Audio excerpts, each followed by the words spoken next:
Muy buenos días, chicos. ¿Cómo están, chicas? ¿Qué tal? ¿Cómo les ha ido? ¿Todo bien?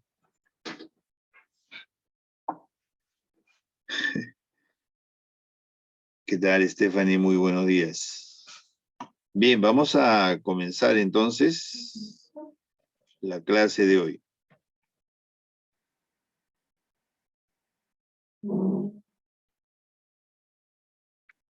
No. Ajá. Ay, qué raro. Tal, muy buenos días, Celeste, Ayrton, ¿cómo están? Comenzamos entonces, ¿no? Buenos días, Ana. Dice sobre el enlace químico, indicar lo verdadero, indique lo verdadero o falso, según corresponda, ¿no? Bien, tal, buenos días, Clara. Dice, se denomina enlaces químicos a las fuerzas que mantienen unidas a los átomos dentro de los compuestos. Bien, claro, eso es verdadero y podríamos resaltar el hecho de que, ¿qué tipo de fuerzas son las que mantienen unidas a los átomos? Ah, el enlace, entonces, entendámoslo así,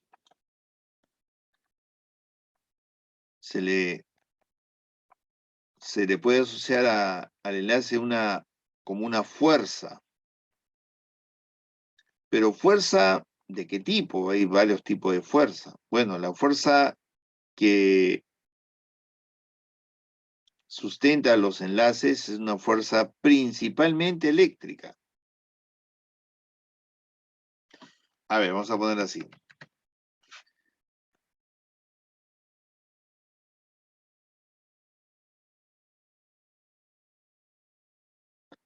Principalmente decimos de atracción, eléctrica, ¿no? Ujú, listo. En un compuesto que es iónico, esa atracción en el compuesto iónico, en el enlace iónico, esa atracción se debe a la generación de cargas reales, metal, ¿no? Con el no metal se unen formando cargas reales, mientras que en un enlace covalente también se forman esas atracciones, pero a las cargas que aparecen se le llaman cargas parciales. Un no metal se une a otro no metal, por lo general es así, y se forman lo que se conoce como las cargas parciales, que se denotan de esta manera: más carga parcial menos. Así, no es una S, más o menos es algo así. Así, ¿ya? Que denota de que significa carga parcial. O sea, pero se generan cargas definitivamente para la atracción de esas dos especies. Entonces, esto acá es verdadero. Tiene por finalidad formar sistemas estables. Claro, la formación de un enlace químico implica lo siguiente. Imagínense dos partículas dirigiéndose una hacia la otra y en dirección de impacto, ¿no? Estas vienen ya con una energía determinada, ya están, como quien dice, activadas, ¿no? Para que las partículas puedan reaccionar, tienen que tener una mínima energía, que se llama la energía de activación. Una vez alcanzada esa energía y chocan, pues al chocar, como es evidente, disipan energía, o sea, liberan. Se libera energía. Justamente podríamos decir nosotros que en la formación de un enlace se libera energía. Ojo, ¿ah? Se libera energía. Ya está. Y obviamente se debe generar, se debe formar esto de acá, ¿no? La estructura ya estable, ya unida, ¿no? Ya esta de acá es estable. El hecho de decir que es estable significa que tiene menor energía que las partes cuando estaban separadas. Estas de acá vienen a ser inestables porque tienen alta energía. Cuando ya chocan, se disipa energía, queda con menos energía y ya son estables. ¿De acuerdo? Muy bien. Sería verdadero. La energía de formación del enlace allá es aquella que se absorbe para generar... No, falso. Totalmente. Porque dice, es la energía que se absorbe. No. A esta energía que se libera al formar el enlace, a esta energía le llaman energía de enlace.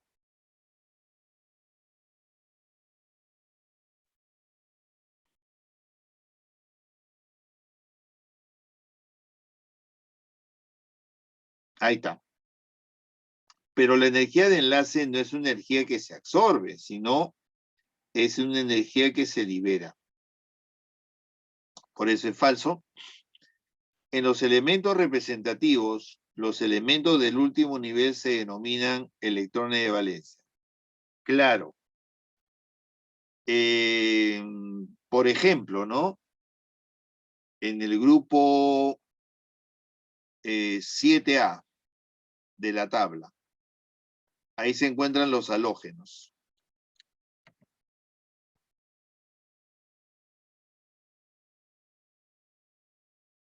Ahí está, por ejemplo, el flúor, ¿no? El cloro, el bromo, el yodo, principalmente.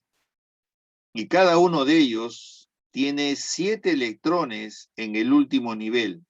O sea, tiene 7 electrones de valencia. A los electrones de valencia se le llama, a los electrones del último nivel, claro, se le llama electrones de valencia. ¿De acuerdo? Ahí está. Los grupos B, los elementos de los grupos B no tienen electrones de valencia, ¿ya? No se les llama así a ellos, simplemente son sus electrones de combinación, nada más. Entonces solamente los grupos A, los electrones del último nivel, vienen a llamarse electrones de valencia. ¿De acuerdo?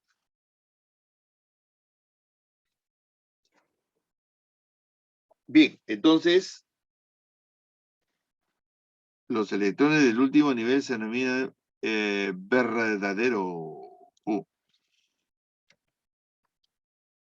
Listo, la clave sería la B, ¿correcto? Bien, sigamos, chicos.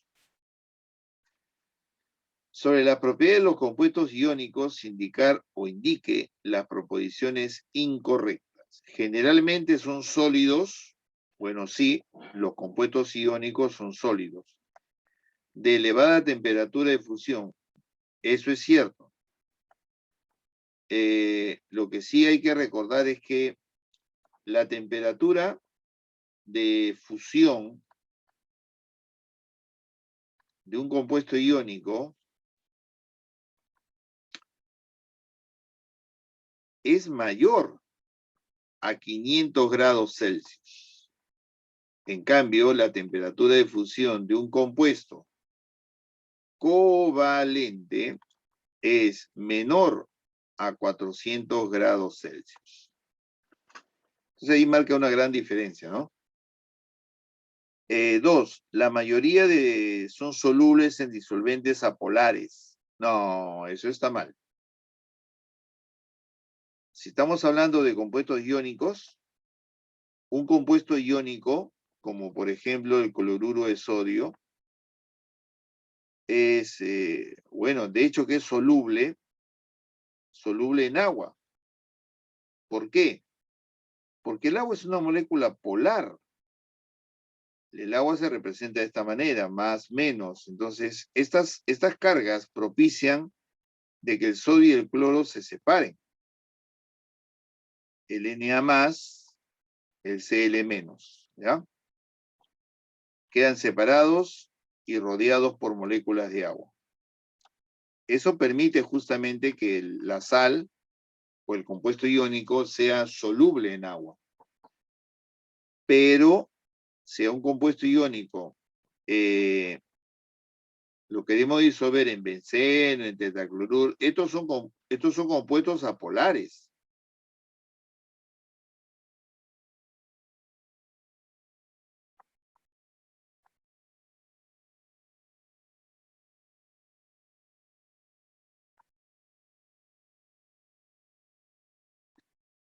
Como el benceno o el tetracloruro de carbono.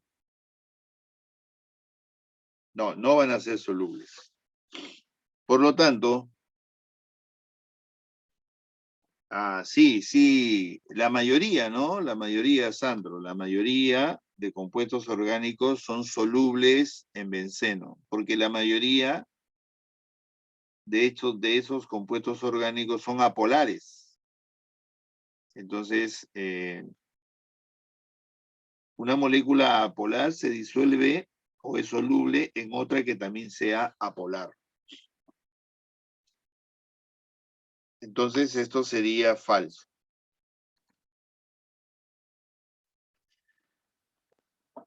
Fundidos o en disoluciones acuosas conducen la electricidad por estar formados por partículas cargadas. Sí, eso es cierto. Acá lo he mencionado. Cuando están separados, o sea, cuando está disuelto en el agua, los iones de un compuesto iónico, eso facilita que se conduzca la corriente eléctrica. Recuerda que un sistema líquido va a conducir la corriente eléctrica si hay iones en ese sistema líquido, si hay especies iónicas disueltas. Si lo hay, entonces conduce la corriente.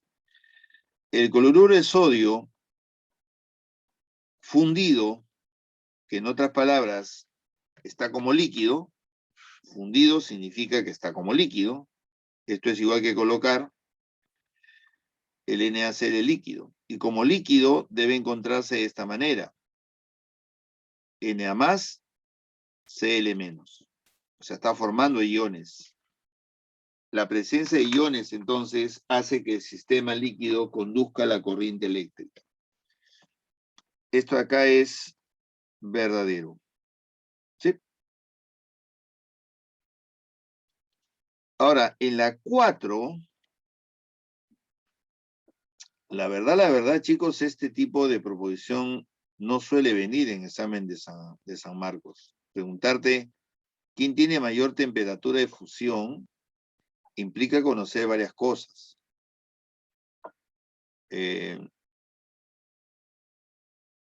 Específicamente para este caso, que no te voy a detallar todo porque sería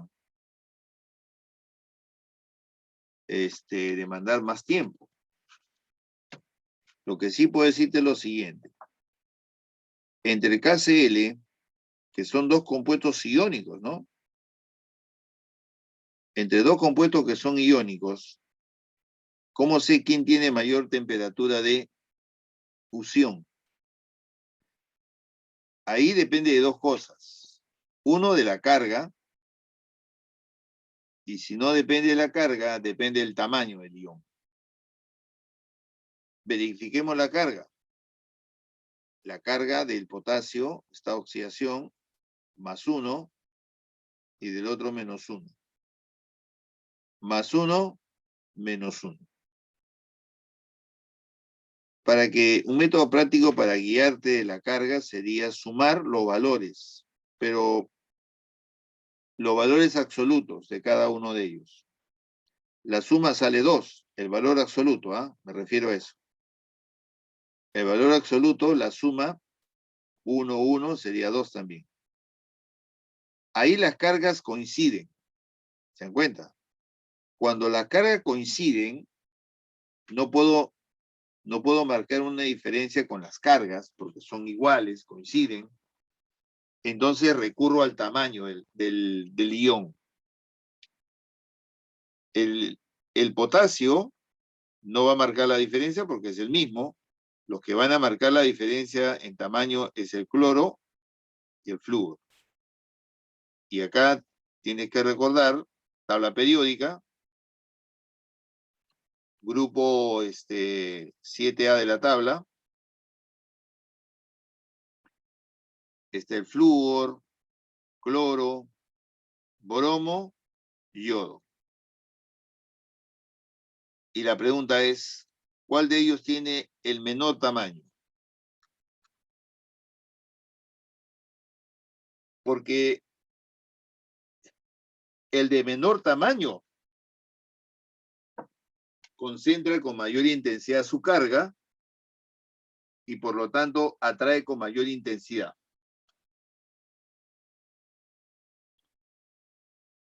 ¿Cómo sería? En cuanto al tamaño, recuerden el radio atómico. El radio atómico en un grupo va disminuyendo de abajo hacia arriba, ¿no? El radio iónico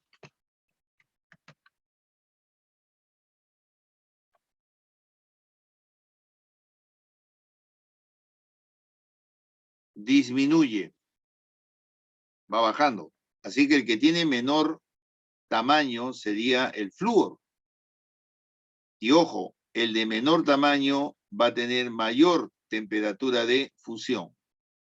¿Por qué? Porque al tener menor tamaño concentra en ese espacio menor su carga y al concentrarla atrae con mayor intensidad. ¿De acuerdo? Entonces, esto sería falso porque ahí está mencionando que el KCl es el que tiene mayor. No quiero explayarme tanto en eso, ¿ya? Porque a usted no le viene ese criterio. Esto es básicamente así le viene a los de UNI, por ejemplo, para saber la diferencia en punto de fusión. Lo que les acabo de explicar es algo sencillo, nada más. ¿Qué pasa cuando tienen diferentes cargas, no? Pero ese tipo de preguntas no vienen, pues. Si ustedes quieren saber, el que tiene, cuando la diferencia es en las cargas, el que tiene más carga es el que tiene mayor punto de fusión. ¿De acuerdo?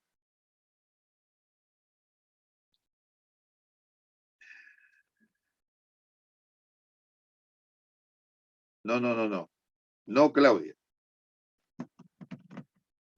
El que tiene mayor carga tendrá mayor punto de fusión. ¿Ya?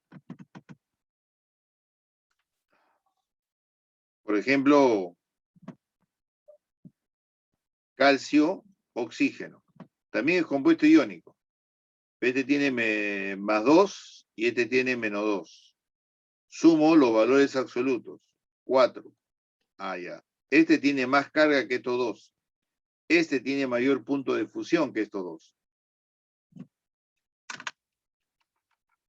Muy bien. La clave.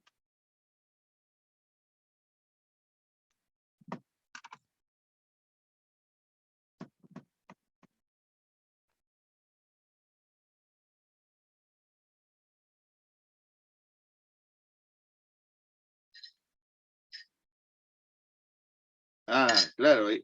Pero sí, claro, la electronegatividad, pero esa, bueno, el detalle es que no es por la electronegatividad que tiene mayor punto o menor punto de fusión, si no es por el tamaño, sino que hay una relación que se puede seguir con la electronegatividad, pero no es la explicación. ¿Te das cuenta? No es la explicación el por qué tiene mayor o menor punto de fusión. ¿Se entiende?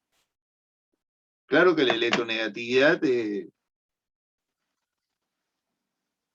ayuda, pero no es certero. Hay casos en donde no se da. Por ejemplo, si yo te pongo este de acá, ¿no?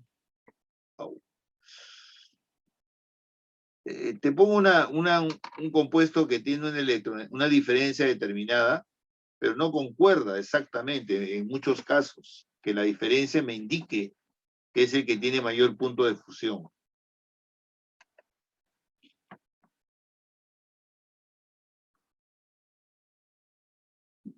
¿De acuerdo?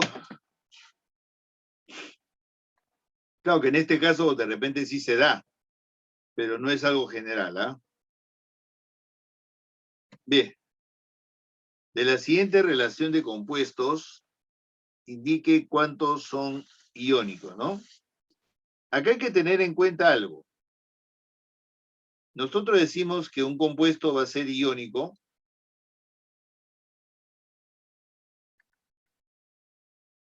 un compuesto es iónico cuando lo elemental, ¿no? Se forma entre un metal y un no metal. Perfecto. Pero acá hay un cierto criterio. El metal, a excepción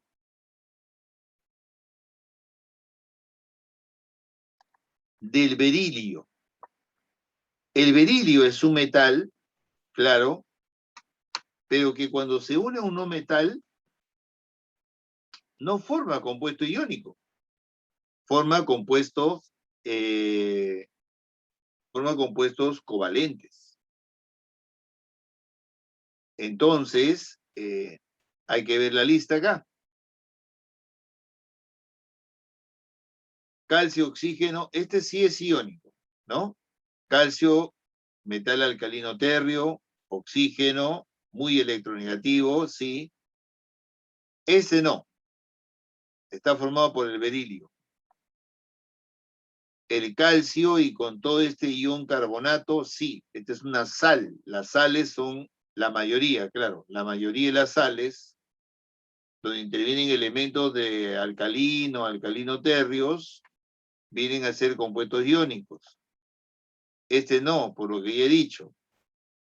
Este HCl es molecular, se está formando de dos no metales covalentes, ¿no? Y este es un hidrocarburo que también es covalente. Pero solamente hay dos nada más. La B.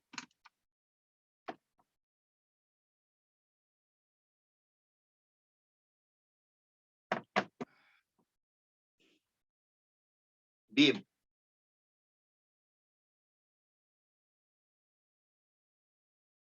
Bueno,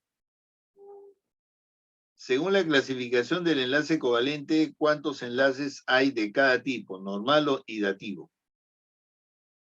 En las siguientes moléculas o iones. Ya. A ver.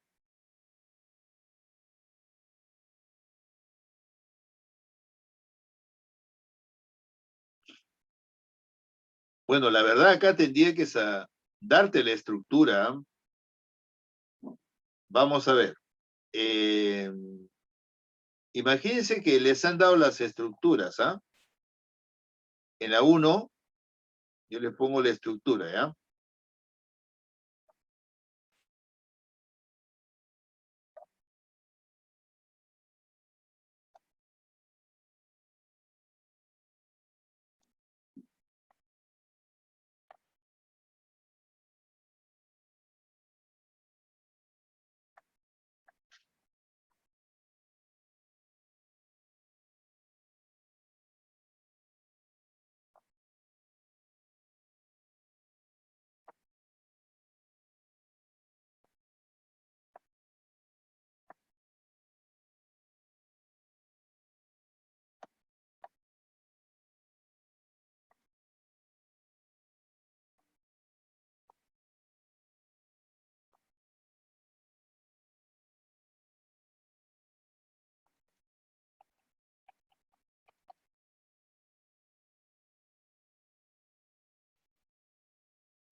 Ya, chicos.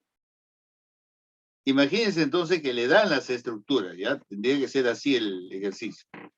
Y generalmente no dan 3, dan una nada más. Date cuenta que todo tiene que estar pues en el tiempo adecuado para que pueda darse, para que pueda resolverse el ejercicio. Ya. Acá te dicen, hay que determinar normal y dativo. Bueno, lo que hay que recordar es esto. Digamos, para moléculas.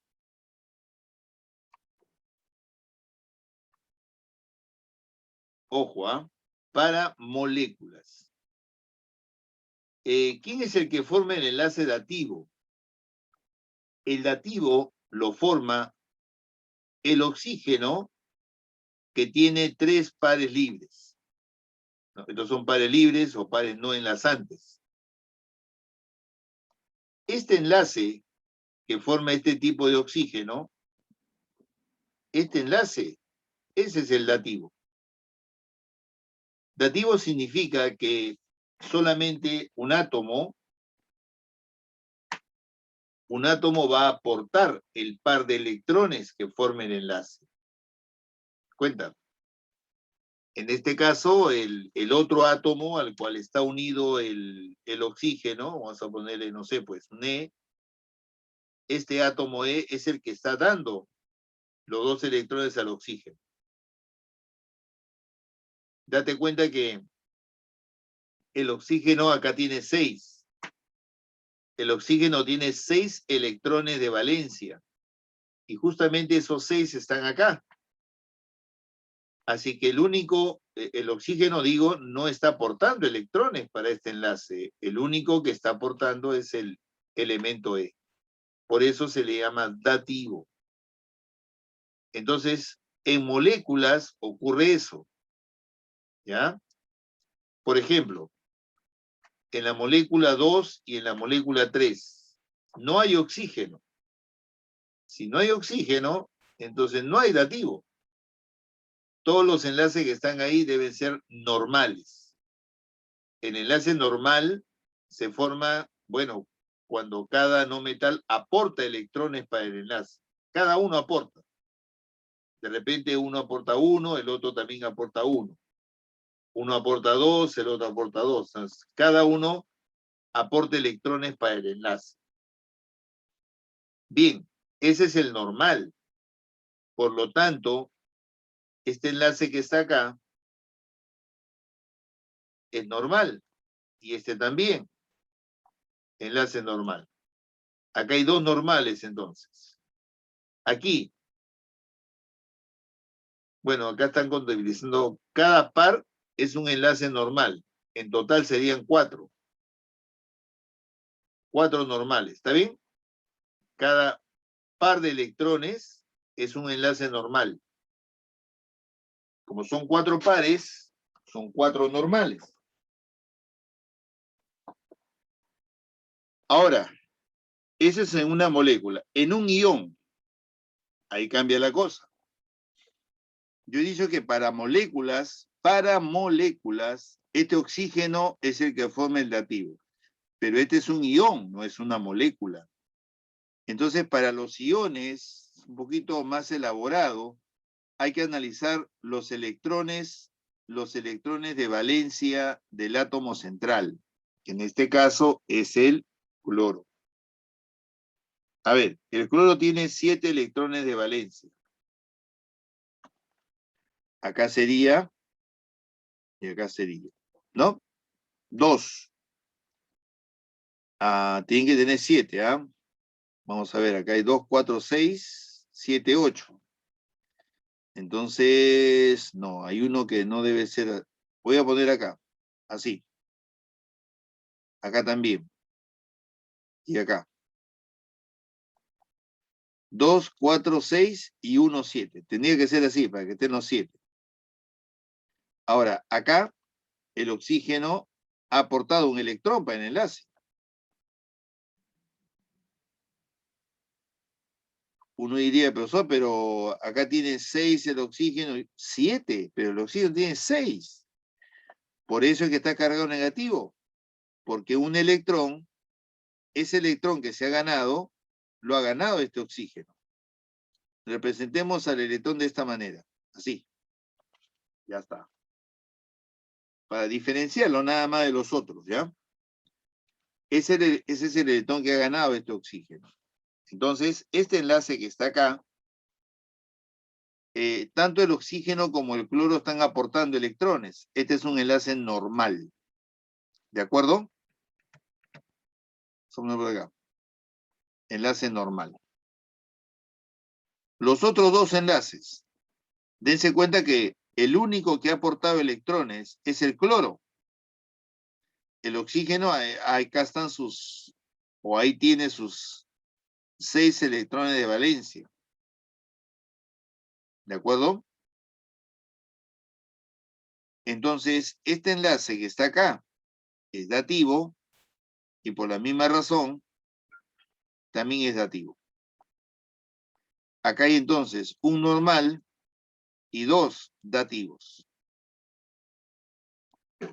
Por lo tanto, ¿en qué orden la ponen? Ah, normal. Normal, ¿cuántos son? 4, 6, 8. No, 7. Y dativos serían 2. La respuesta, la B.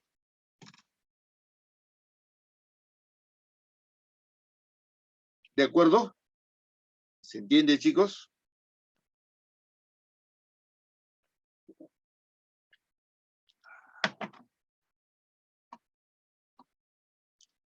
Si en un examen a ustedes le ponen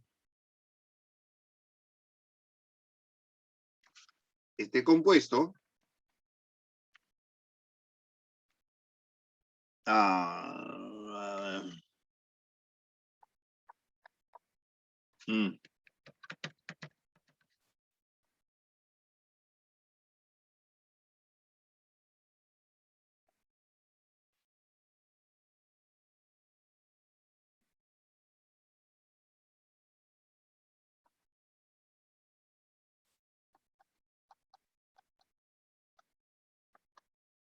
y ahí pregunto, ¿cuántos dativos hay?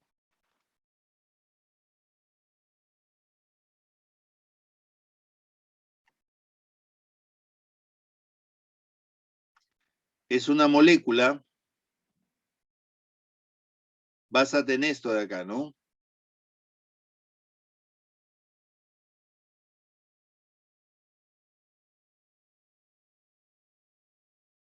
Chicos, dativo se forma con este oxígeno, que tiene 3 pares libres. Exacto. Solamente hay uno nada más, que es este de acá. Este es dativo, porque se está formando con el oxígeno de 3 pares libres. Este tiene 2 pares libres, tiene 2 también. ¿Se entiende? En moléculas se determina de esa manera el dativo, con el oxígeno que tiene 3 pares libres. Y creo que preguntaron si era positivo, no hay problema, igualito. Puede haber dativo también en el positivo, en el anión o el catión. Cuando es un anión o catión, se tiene que analizar como lo he hecho ahí para el ión, ¿no? Para el cloro O3. Se tiene que ver los electrones de valencia, ir colocándolos. Muy bien. De la siguiente relación de compuestos, indicar cuántos átomos centrales no cumplen la regla del octeto. Ah, bueno, acá ustedes, bueno, se sabe que hay elementos que cumplen la regla del octeto, se estabilizan con 8 electrones, pero también hay algunos elementos que son estables con menos de 8. Le suelen llamar a esos elementos los que se estabilizan con menos de 8, dicen el octeto incompleto.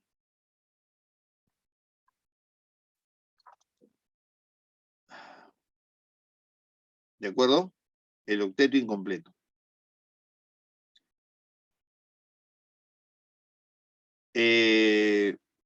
¿Quiénes son? El hidrógeno con 2 electrones. El beridio se estabiliza con 4 electrones. El boro y el aluminio se estabilizan con 6 electrones. Entonces, cuando el beridio, el boro o el aluminio están como átomos centrales, obviamente no van a cumplir la regla del octeto. Profesor, ¿y el hidrógeno? Bueno, el hidrógeno nunca es átomo central, ¿ah? Nunca. Entonces nos debemos basar en estos 3, porque te piden acerca del átomo central. De la siguiente relación de compuestos, indicar cuántos átomos centrales no cumplen con la regla del octeto. Entonces, basado en esta información, podemos decir, magnesio, oxígeno, no, ellos sí deben cumplir. Ahí está, este de acá, ahí está el beridio. Beridio, hidrógeno, hidrógeno. Así, no está cumpliendo el octeto. Potasio sí, cloro sí, oxígeno sí. Boro, cloro, claro, este de acá. Boro con el cloro se estructura de esta manera.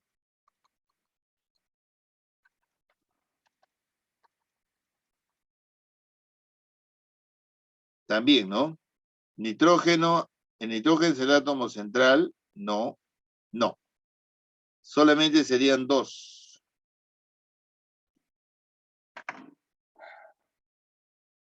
¿Se entendió?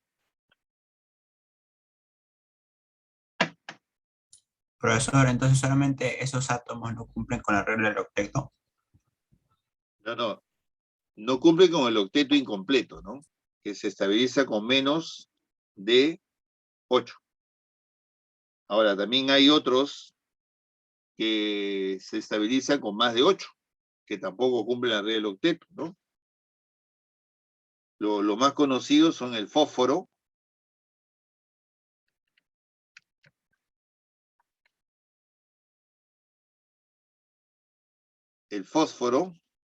y el azufre. Claro, extendido se llama, ¿no? El octeto expandido. Ellos cumplen la regla del octeto, pero también pueden ser estables con más de 8. Él, por ejemplo, se estabiliza con 8 o con 10. Él se estabiliza con 8, con 10 o con 12.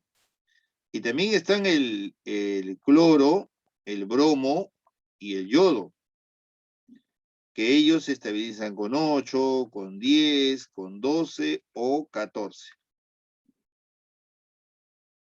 Pero en esta pregunta no estaban estos elementos como átomos centrales. Bueno, el cloro sí acá, pero acá sí cumple la regla del octeto.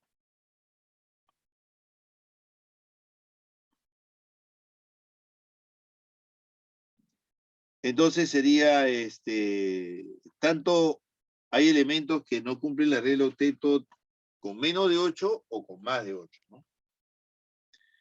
Me parece que una vez vi una pregunta en San Marcos con respecto a esto, que fue una pregunta realmente complicada, porque tenía que hacer 3 estructuras, ¿no? 3 estructuras. Y determinar los electrones con los cuales se estabilizaba. Ah, bueno, el xenón también, sí. Pero ese se estabiliza con más todavía.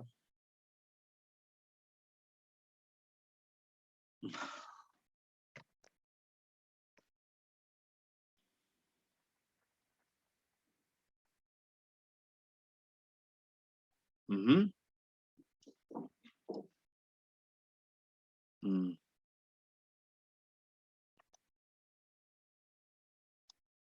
Ya está. ¿De acuerdo?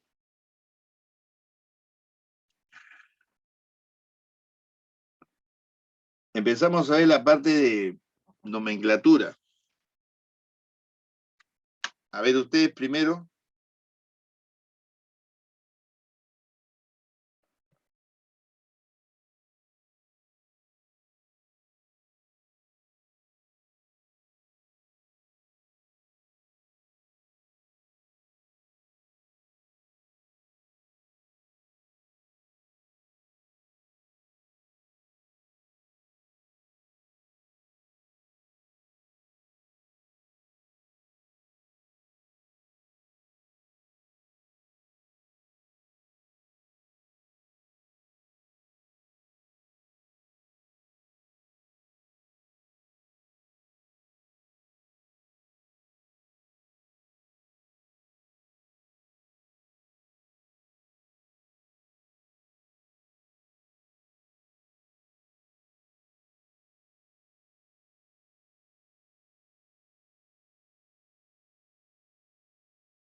A ver.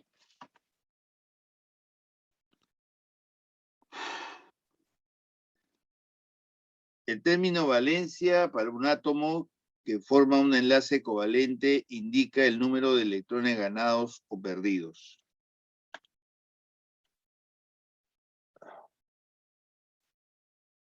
Bien.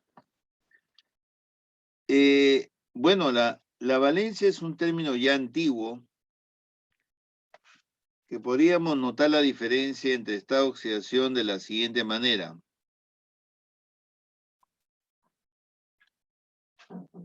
Por ejemplo, el calcio.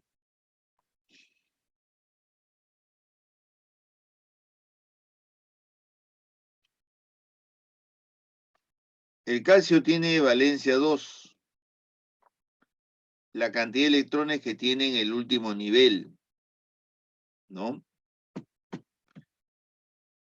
En el caso de este metal es esa cantidad. La valencia indica pues una capacidad de combinación. En cambio, el estado de oxidación me indica la carga que adquiere el elemento. En este caso, el calcio sería +2. Cuando el calcio vaya a reaccionar, me indicará entonces, en este caso, que el calcio debe ganar 2 electrones. ¿De acuerdo?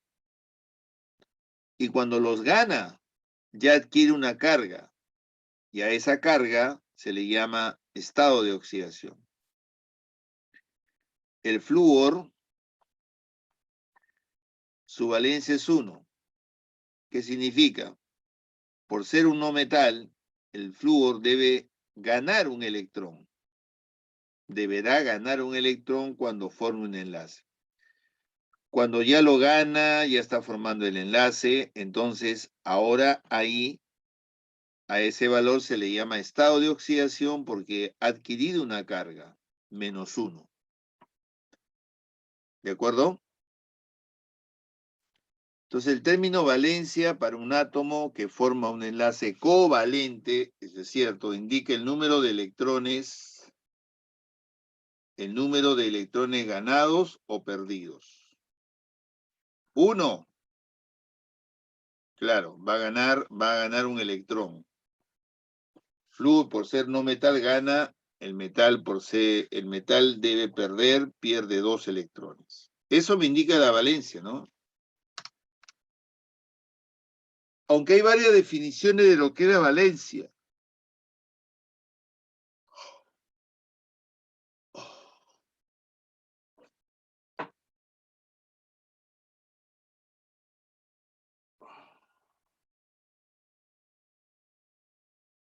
Hay varias definiciones. También hay otra que dice que la valencia indica el número de enlaces que forma un elemento con el hidrógeno. ¿No? Hay varias definiciones. Digamos, la oficial es esa que te digo, que indica la cantidad de enlaces que forma un elemento con el hidrógeno. El calcio, bueno, si ponemos acá, por ejemplo, al nitrógeno con hidrógeno, entonces acá diremos, está formando 3 enlaces. Ya, la valencia de nitrógeno vale 3, ¿no? Pero mira, la verdad que la valencia es un término ya antiguo, no se usa, justamente por ese hecho, porque generaba mucha confusión. Ahora se usa el estado de oxidación porque es más preciso. Por ejemplo, el carbono tiene de valencia 4. Estado de oxidación, uno diría, pues el carbono es un no metal, gana electrones, debe ser -4. Pero en realidad tiene el estado de oxidación -4, pero también puede tener otros. El carbono, -3, -2, -1, 0, +1, +2, +3, +4. Tiene todos estos estados de oxidación el carbono, que tú no lo puedes sacar por la valencia. La valencia solamente te indica una de ellas, nada más. Entonces, por eso se ha visto que mejor analicemos al elemento cuando ya está formando el compuesto. Ahí lo que va a tener es un estado de oxidación, ¿no? Y no ver qué es lo que podría ser, cuántos electrones debe ganar, perder, ¿no? No. Lo más práctico es ver ya qué carga ha adquirido cuando formó el enlace. Entonces, lo que indica acá, de acuerdo a lo oficial, que es en base a esto, al número de enlace que forma un elemento con el hidrógeno, ya esto carece de sentido, ¿ah? Falso. El estado de oxidación solo existe para las especies que forman enlace iónico. ¿Solo para ellos? Te piden lo que no corresponde, ¿ah? El estado de oxidación, no. El estado de oxidación se da tanto para los compuestos iónicos, ¿no? Lo que les hablé anteriormente, ¿no? De cargas parciales, por ahí les mencioné, me parece. Acá está, ¿ves? Para los iónicos sí son cargas reales, Estas son cargas reales y estas son cargas parciales, pero a ambas se le llama estado de oxidación, ¿ah? Entonces, esto de acá es falso también. El signo del estado de oxidación depende de la electronegatividad de los átomos que fueran. Ah, eso sí es cierto. Por ejemplo, ¿no? El HF. El hidrógeno acá tiene +1, el flúor tiene -1. ¿Pero por qué? ¿Por qué este positivo y este negativo? Ah, porque ¿quién es el más electronegativo? La electronegatividad del flúor es mayor que la electronegatividad del hidrógeno. Por eso es que el más electronegativo se carga negativo. Si, por ejemplo, tenemos este compuesto,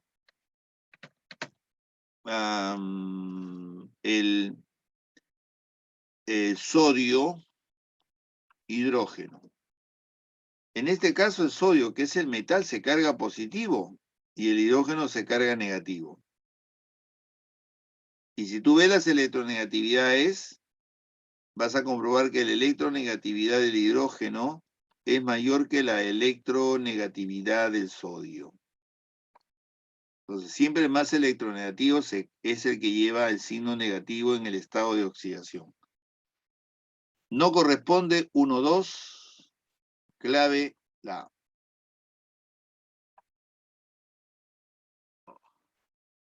A ver, ustedes, Pro- chicos. profesor, una pregunta. Sí, dime. ¿La valencia solamente corresponde a los enlaces iónicos? No, no, no, no, no, no. La valencia es un término antiguo, ya no se usa ya. La verdad que no tendríamos que estar hablando de valencia, porque lo que se usa es estado de oxidación, como lo está explicando ahí, ¿no? La valencia es muy limitado, muy, muy limitado, porque no denota la, todas las posibilidades de carga que puede tener un elemento. En algunos, claro que coinciden, ¿no? Sodio, valencia 1, estado de oxidación +1.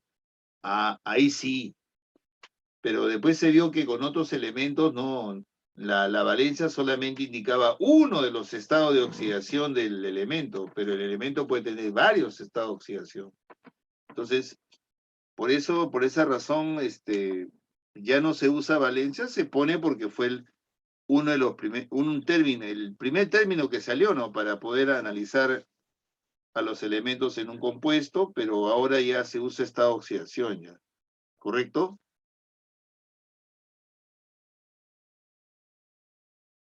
Así que no nos hagamos lío en eso. Todo es estado de oxidación ahora. Respecto a las afirmaciones, indique verdadero o falso. Los metales poseen solo estado de oxidación positivo y los no metales solo valores negativos. Bueno, ese es falso. Los metales, ahí sí está bien. Esa parte sí. Los metales tienen estado de oxidación, solo poseen estado de oxidación positivo. Eso es cierto. Todos los metales se cargan positivamente. Pero los no metales, no. Los no metales pueden tener positivo o negativo. Por ejemplo, el boro, más -3, puede ser +3 o -3. ¿Ah? Por ejemplo, el cloro, más -1, +3, +5, +7. ¿De acuerdo? Entonces, por esa razón es falsa.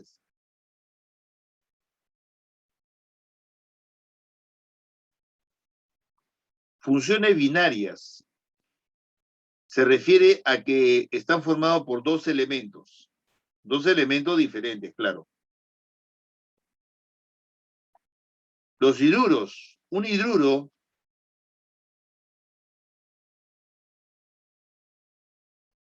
es la unión, puede ser entre un metal y el hidrógeno.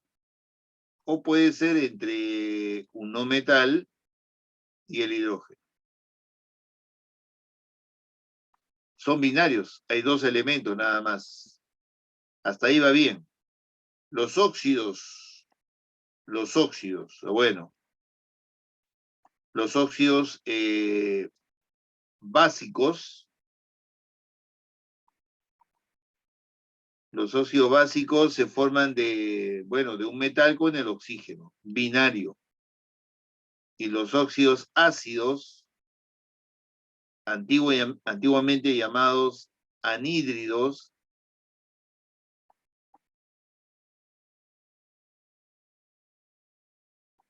ellos es no metal con el oxígeno, compuesto binario también. Así como los oxácidos, no, ahí está mal. Los oxácidos, o sea, los ácidos oxácidos, se estructuran de tres elementos: el hidrógeno, el no metal y el oxígeno, tres elementos. Este más bien es un compuesto ternario.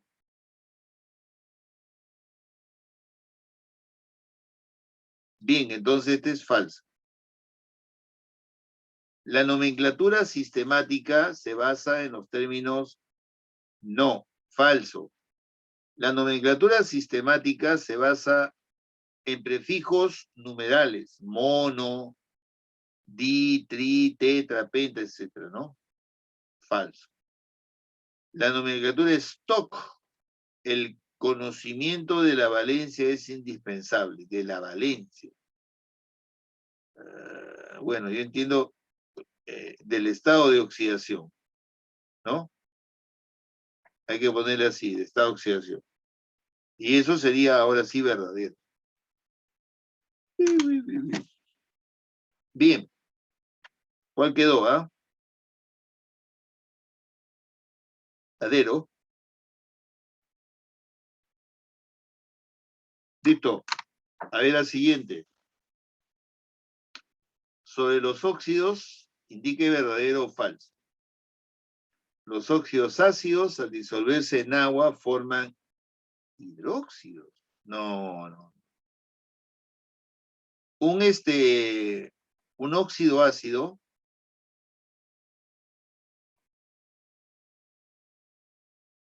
no al disolverse, sino cuando reacciona con el agua, forma el ácido oxácido.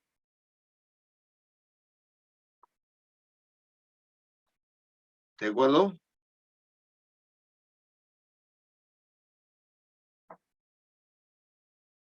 Ahí está.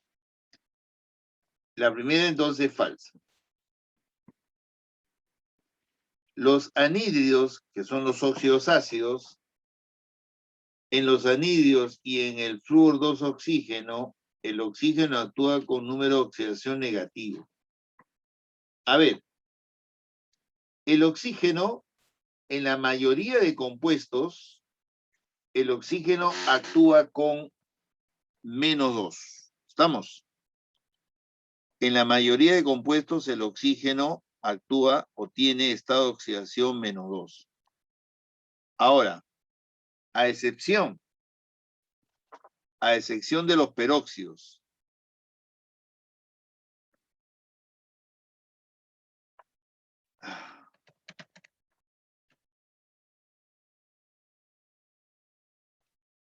Los peróxidos en los peróxidos el oxígeno tiene estado de oxidación -1. El ion peróxido se conoce así: oxígeno 2, 2 menos. Ese es el ion peróxido. Ahí es donde el oxígeno tiene estado de oxidación -1. Ese es uno. Pero hay un compuesto en donde justamente el oxígeno tiene otro estado de oxidación. Es el que se está mencionando acá, ¿no? El flúor 2, oxígeno.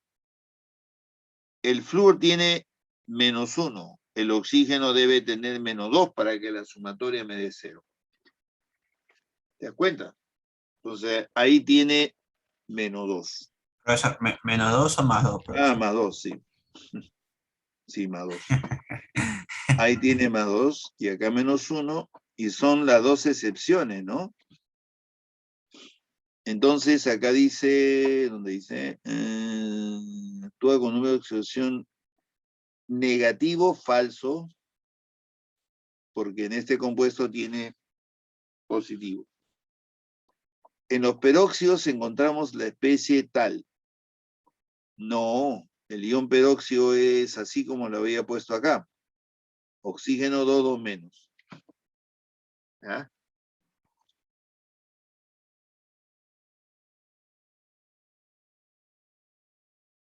Por ejemplo, ¿no?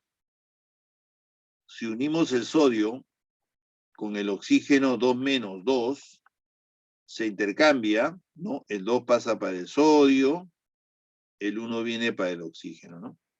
Quedaría así. No se simplifica porque este 2 que está acá no se debe simplificar. Es el mismo 2 que está ahí. Ya, entonces esto está mal, falso.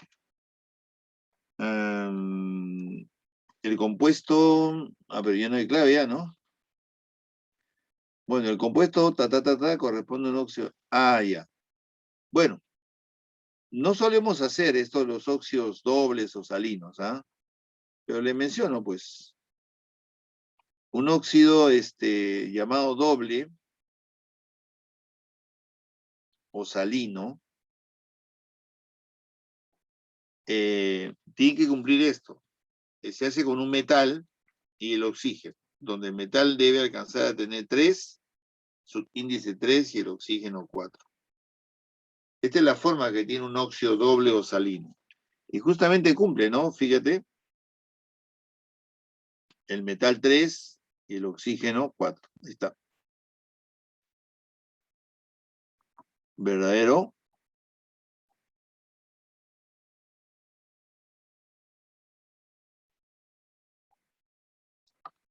Arreglemos.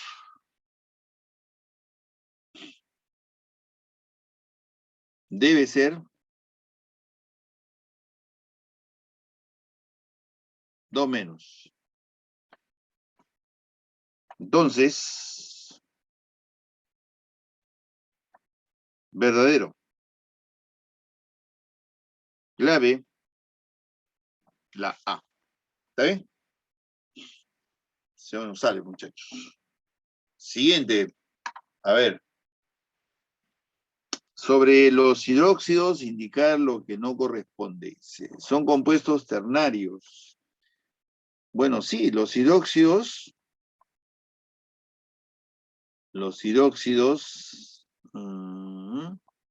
se forman ¿de qué?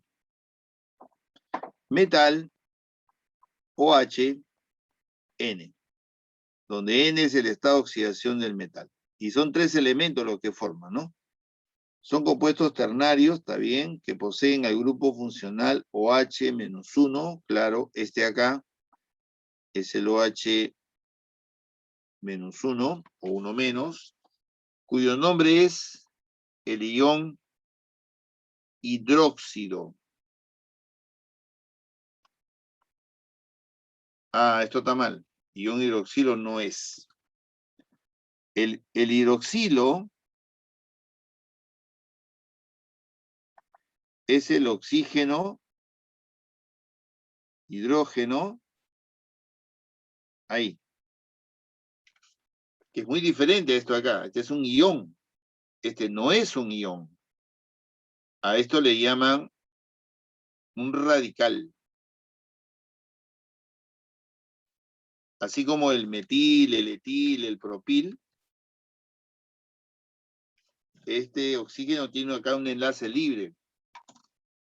Y cuando una especie tiene, mejor dicho, tiene un electrón desapareado, lo cual implica un enlace libre, a eso se le llama un radical.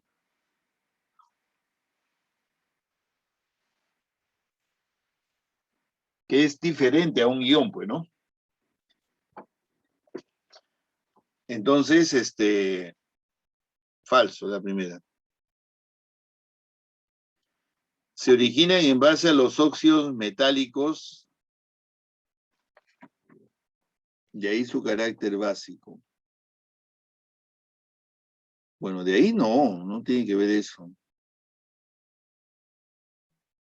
Ya, vamos a ponerlo así, para que sea correcto eso.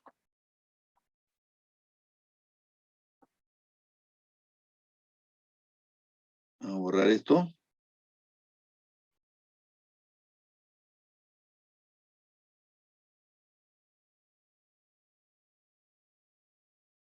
Y ahí ponemos acá, decimos, y tienen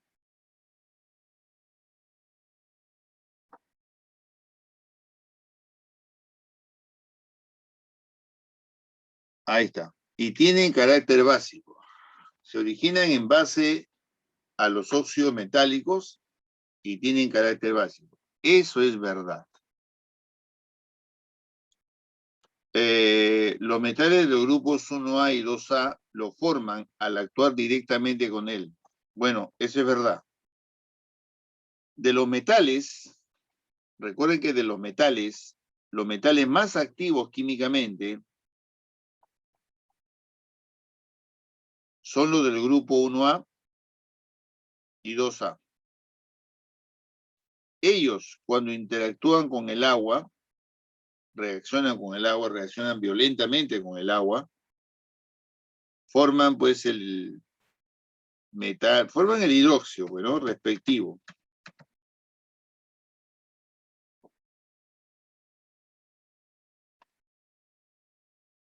Más hidrógeno. En este caso, actúan ellos directamente con el agua. Sodio, por ejemplo, con el agua, reacciona formando hidróxido de sodio y se desprende agua. Y hasta entonces, esto es verdad. Ah, falso. Porque acá dice 3A y debe ser 1A y 2A. Ahí está, ahora sí. No corresponde 1 y 3, clave la D.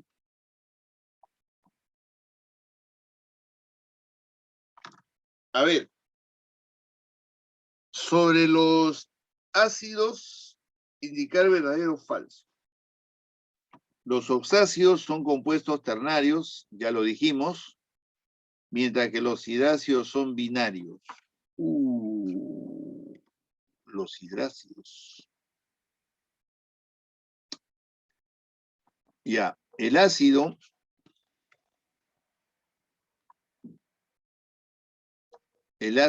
bueno, oxácido.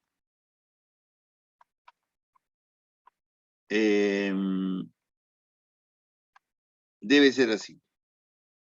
Hidrógeno, no metal, oxígeno. Ternario. Pero yo creo que se está refiriendo a los ácidos, ¿no? Los ácidos hidrácidos.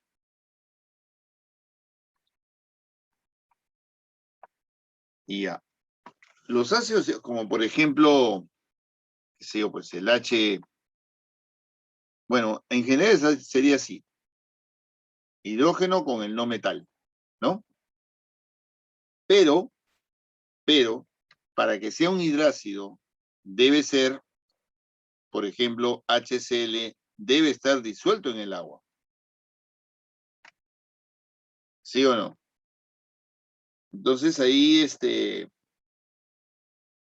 esto que está acá, el HCl disuelto en el agua, es una mezcla del HCl en agua, lógicamente. No podríamos decir que es el sistema es binario, porque está formado por dos compuestos, el agua y el HCl, ¿no? El sistema es binario. Si se refiere al sistema, sería correcto, sería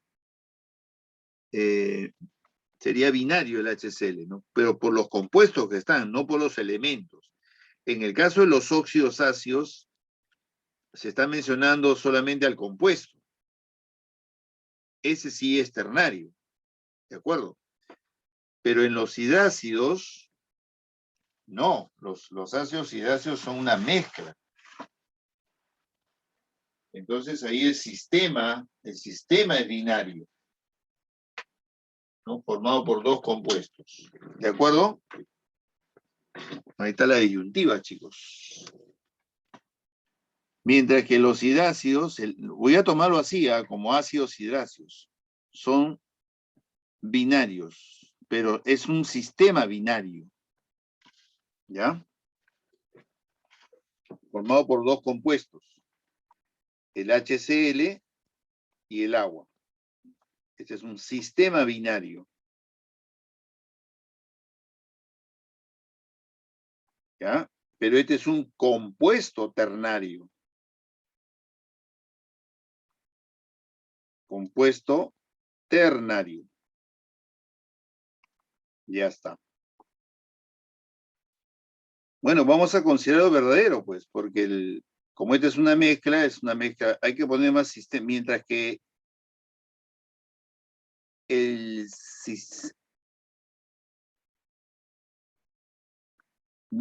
que los hidrácidos, los ácidos hidráceos, ¿se entiende? Son sistemas, ahí está, acá. Son sistemas binarios, ¿de acuerdo? Si es así, eso es correcto. Los oxáceos se generan por reacción entre un óxido metálico. No. Los oxáceos se generan por la reacción de un óxido ácido con el agua. Los términos meta, piro, orto se refieren a ácidos poliácidos. No. Falso, se refieren a los polihidratados.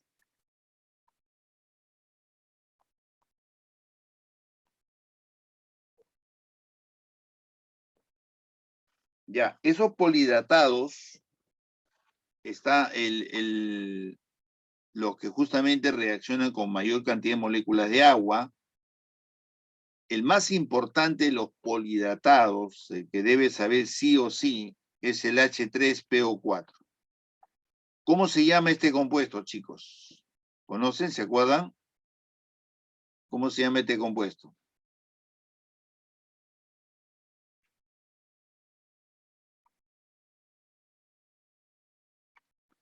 Bueno, su nombre completo sería el ácido ortofosfórico. Pero más se le llama, más conocido como ácido fosfórico, simplemente.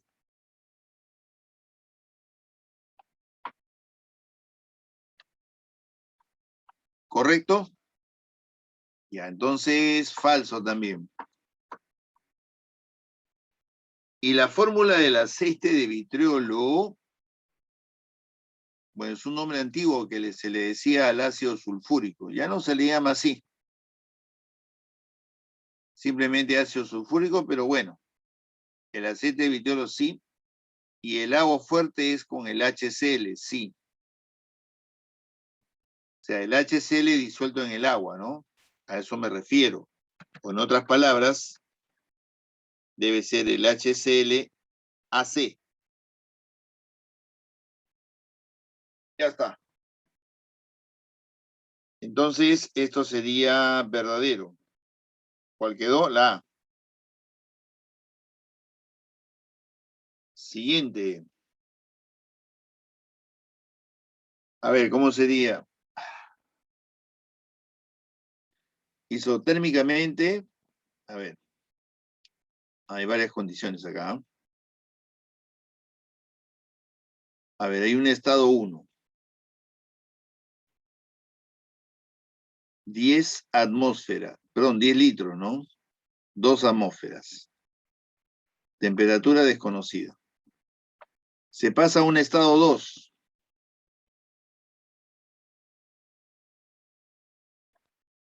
Esto se hace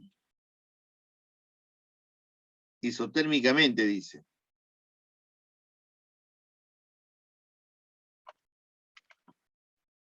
Dice que isotérmicamente de 10 litros y 2 amores se reduce en 6 litros. O sea, lo que era 10 ahora es 4 litros. Nada más. La temperatura sigue siendo la misma acá, ¿eh? Creo que podemos salir de esta presión, ¿no?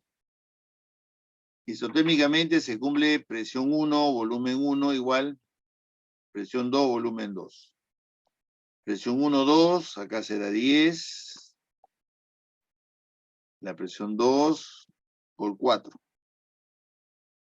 La presión 2 sería 5. Ya está. Eso ponemos acá. Ahora, se genera un otro estado. Estado 3. Y dice que luego isométricamente, ¿no? Isométricamente, ¿quién se mantiene constante, chicos? ¿Ah?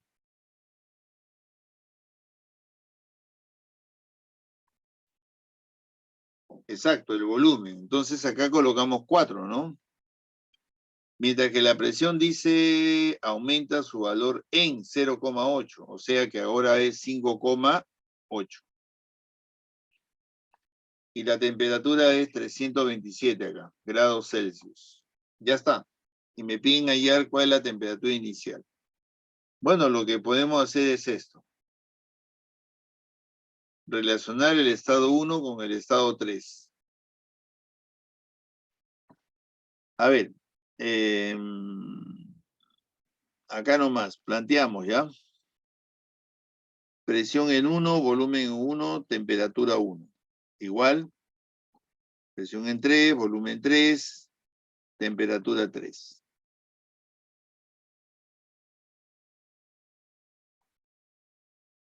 Listo, presión en 1, 2, volumen 10, temperatura es lo que se pregunta. Presión en 2, 5,8. Volumen 4, temperatura. Hay que pasarlo a Kelvin. ¿Cuánto sería? 327 más 273. Claro, 600, ¿no? Ya está. Cuarta acá 1, cuarta acá, o mitad acá también sería 5. Ya está. ¿Cuánto sale esto? ¿Ah?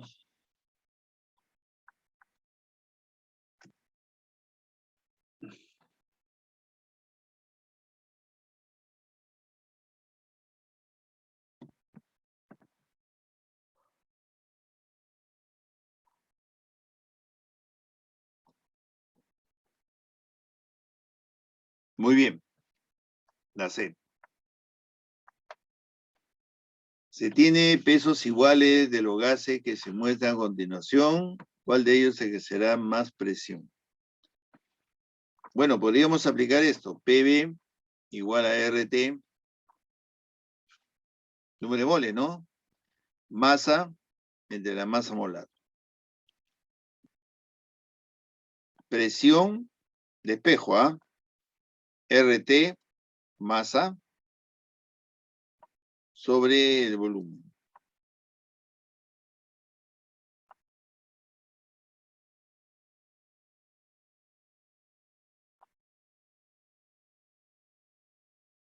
¿Está bien? 1 sobre la masa molar. Entonces te das cuenta que el que tiene la menor masa molar va a tener la mayor presión. ¿Cuál de ellos ejerce la más presión? Pues el que tiene la menor masa molecular. ¿Cuál de ellos tiene la menor masa molecular? Es el hidrógeno, ¿no? Este tiene 12 más 4, 16. Este tiene 14 por 2, 28. 71, 2. Hasta.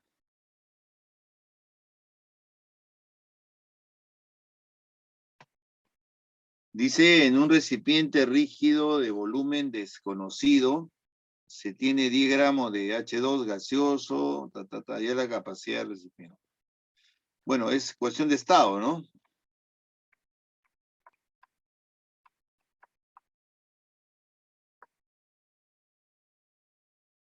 Presión 0,41.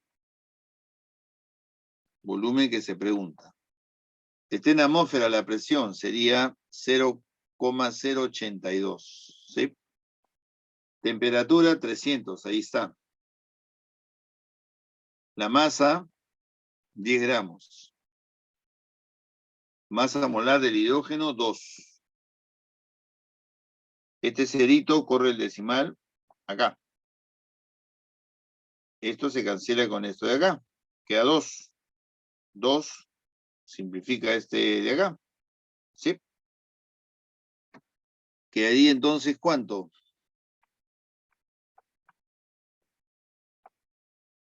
300 litros, ¿no? Siguiente. ¿A qué temperatura el volumen molar de un gas, si la presión es tanto? Ya igual, PV igual a RTN.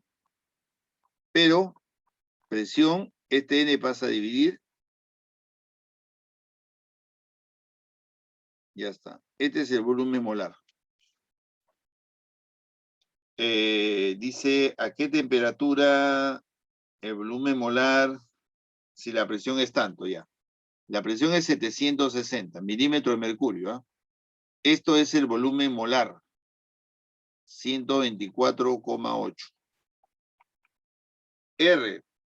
R sería 62,4. Y por la temperatura.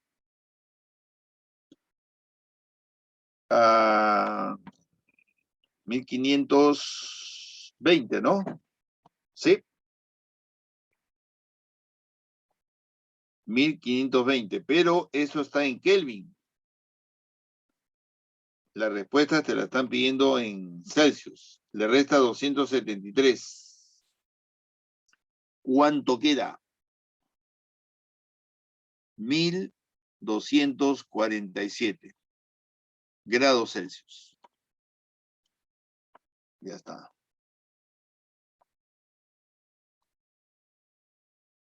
Ahí la 15.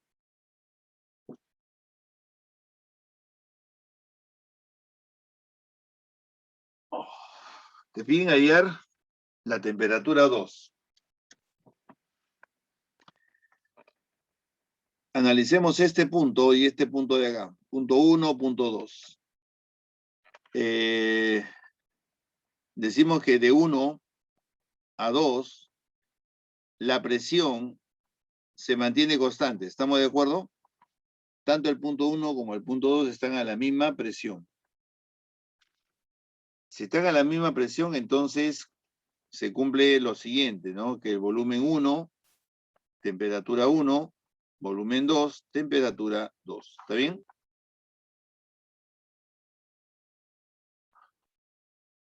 Ahí está. Vamos reemplazando. Volumen en 1, 20. Temperatura en 1, ahí está, 200. Volumen en 2, 40. Temperatura en 2. Listo. ¿Cuánto sale de ahí la temperatura 2? ¿Ah? 400, ¿no?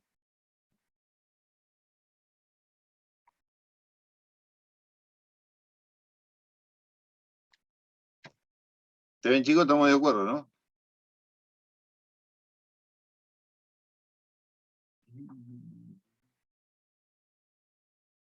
Ah, te piden qué dice. Ahí dice, allá la temperatura en grados Celsius, pero la respuesta está en Kelvin.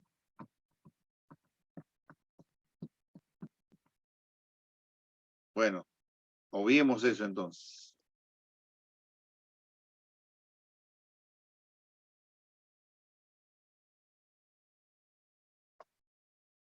Yep.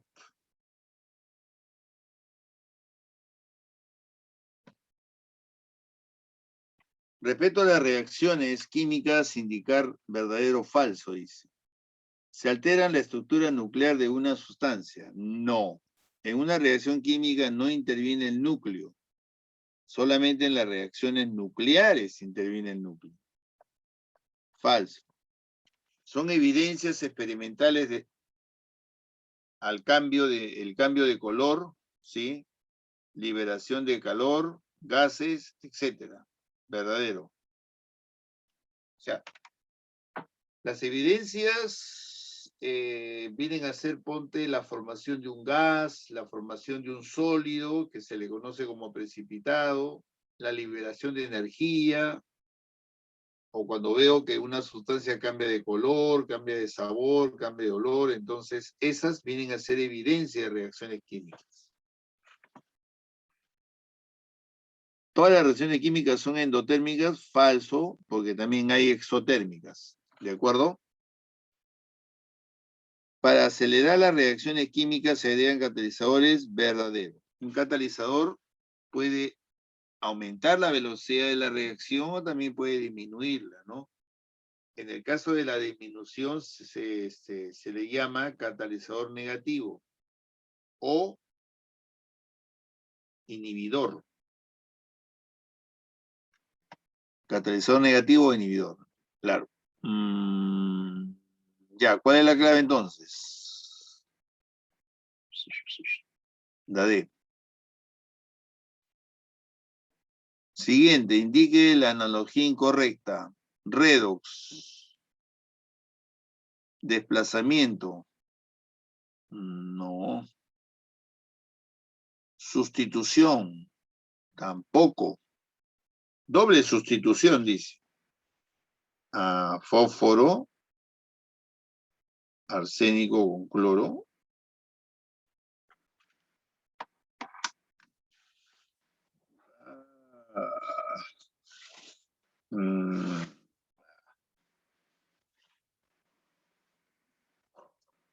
La incorrecta te pide, ¿no?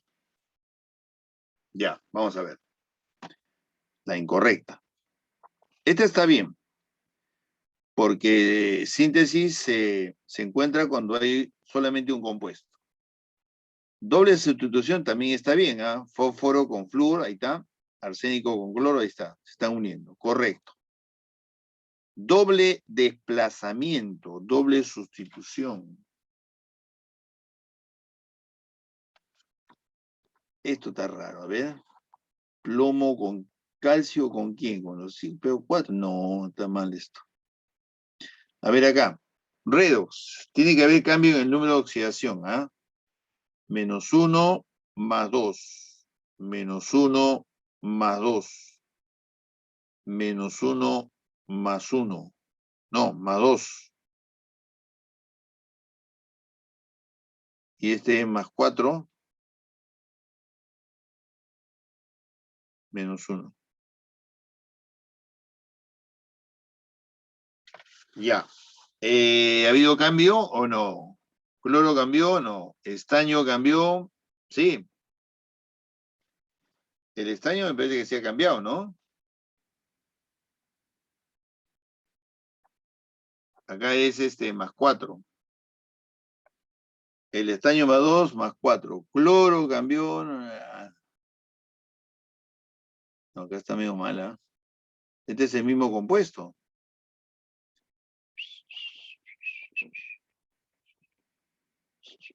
Acá debería ser entonces una corrección, ¿ah?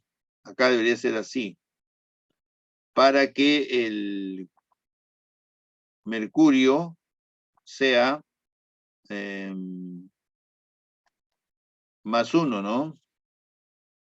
Ahí cambió el mercurio de 2 a 1 y el estaño de 2 a 4. Ahí sí. Acá hay que arreglar ahí, ¿ah? Para que sea redox. La incorrecta es esta de acá. Sí, sí. Sí, Antonio, es lo mismo, es lo mismo. Bien, el siguiente.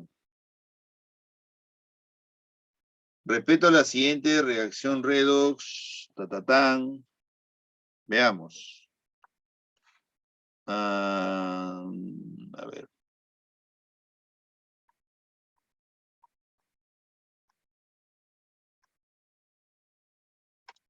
Dice, indique la tendencia incorrecta. Es una reacción de desproporción. Bueno, vamos a ver los estados de oxidación. ¿Ah? Cloro, 0. Potasio, +1, -2 el oxígeno, +1 el hidrógeno. +1 el potasio, cloro, -1. Potasio +1, oxígeno -2, cloro +1. +1, -2. Ya. ¿Quiénes cambiaron su estado de oxidación?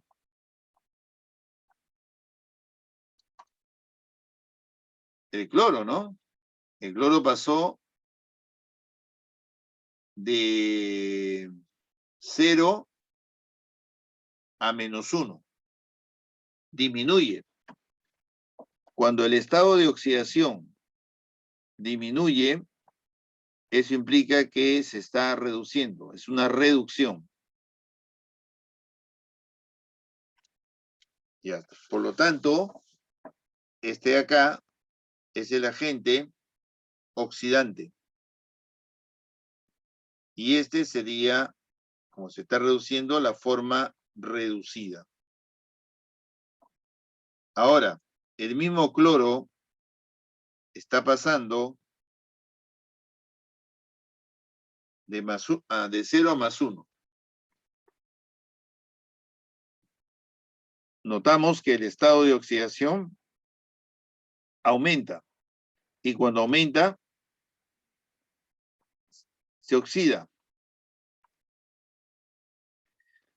Entonces el cloro también está actuando como agente reductor. Es el agente oxidante o agente reductor. Y este acá vendría a ser la forma oxidada. A ver, ¿es una reacción de desproporción? Sí. Se llama desproporción, ojo, cuando una sola sustancia o una sustancia es la única que ha ganado o perdido electrones. O sea, actúa como agente oxidante y agente reductor. Y acá está ocurriendo eso con el cloro, ¿no? Entonces esto es correcto, depende de incorrecta. El KCl, la forma reducida, acá está, correcto. El hidróxido de potasio es el agente oxidante, no, eso está mal. El KClO es una forma oxidada, sí. ¿De acuerdo? Siguiente. De acuerdo al gráfico de la siguiente reacción, está, te dicen indique la proposición incorrecta. Es una reacción exotérmica. Ah, para saber eso lo puedes determinar de esta manera, calculando la entalpía. La entalpía es la energía de los productos menos la energía de los reactantes. A ver, acá comienza la reacción, esta es la energía de los reactantes. Sube hasta este nivel, que es la energía del llamado complejo activado, ahí donde ocurre la reacción. Luego se estabiliza y genera esto que viene a ser la energía de los productos. Ahora, para alcanzar este nivel energético, para que pueda reaccionar los reactantes, acá están los reactantes, acá están los productos, tiene que absorber energía, una energía que es conocida como la energía de activación. ¿Ya?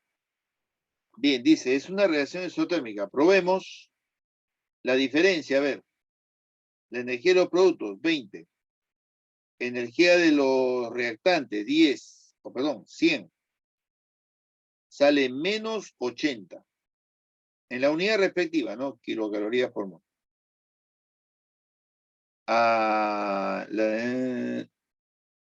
Si sale negativo, ojo, entonces la reacción es exotérmica. ¿Está bien? Si sale negativo es exotérmica. Ya, está bien entonces acá. Ah, entonces acá está mal. Pues mira, delta DH más 80. Nosotros hemos sacado menos 80. Esta es la incorrecta. La energía de activación es 50. A ver, la diferencia, ¿no? Para saber la energía de activación es energía del complejo activado menos energía de los reactantes. Eso sale 50, ¿no? Está bien. La energía del complejo activado es 150, claro, está bien. Acá está, pues, 150. Ya, correcto. Clave, la D. La última le he cambiado, chicos, ¿ya? Porque esto... balance no te preguntan, pero te pueden preguntar esto, lo he cambiado. Para la siguiente ecuación química Redo determine quién es el... La tilde acá. ¿Quién es la especie? ¿Ya? Especie oxidada. ¿De acuerdo? Te preguntan eso, pues. ¿Cuál sería la especie oxidada?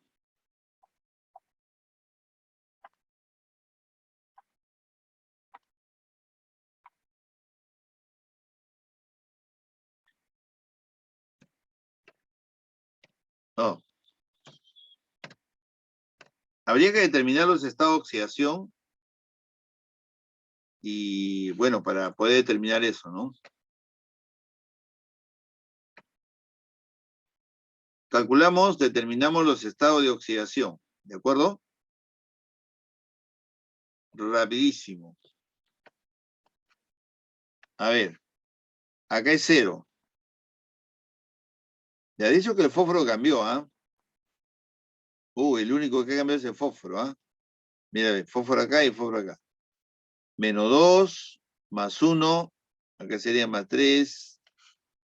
¿Cuánto el fósforo? 4, 3, 1, ¿no? Acá tiene 1. Y el fósforo, bueno, la plata es más 1, el fósforo debe ser menos 3. Ya está. El fósforo pasó de 0 a 1 y pasó de 0 a menos 3. De 0 a 1 aumenta. Estado de oxidación. Y si aumenta, se oxida.